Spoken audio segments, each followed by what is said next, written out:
नमस्कार शेतकरी बंधू आणि भगिनींनो, आजचा व्हिडिओ करायच्या मागं कारण काय की आपल्या घरामध्ये आहे ना शिळ अन्न, भाकरी, चपाती भरपूर प्रमाणात राहतं। म्हणजे समजा आपली माणसं इकडं तिकडं जर गेली तर त्यांच्या वाटेचं आपलं जेवण राहतं।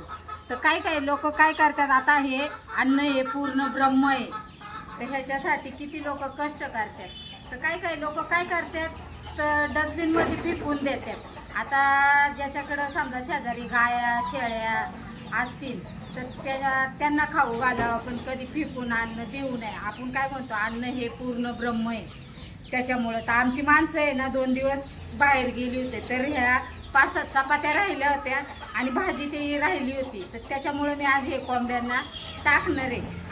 तर असं घरामध्ये समजा जर आपले शिळी चपाती भाकर असं जर काय जर राहिलं तर त्याचा चुरा करू नये ना, वाया न घालवता आहे ना आपल्या कोंबड्यांना शेळ्यांना गायांच्या आंबवनामध्ये टाकून द्यावं, की जेणेकरून त्यांचं पण पोट भरल। म्हणून आहे ना मी आज आहे ना हा चपातीचा चुरा आहे ना कोंबड्यांसाठी आहे ना चुरा करून बारीक आणलेला आहे। आता त्यांना मी टाकणार आहे, तर बघा कशी खात्यात, हे बघा।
तर किती आवडीने खात्यात बघा हे। आणि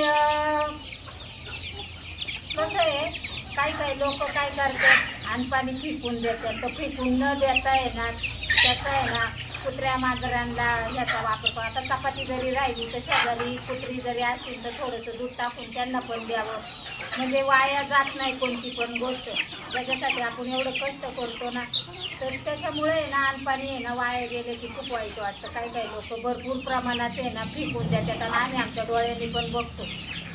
कसं आहे, फेकून न देता आहे ना आपण आपल्या जनावरांच्या बुकी लावावा, बस एवढंच सांगणं आहे या व्हिडिओमधून। की हा जर व्हिडिओ तुम्हाला कसा वाटला तर सांगा। धन्यवाद।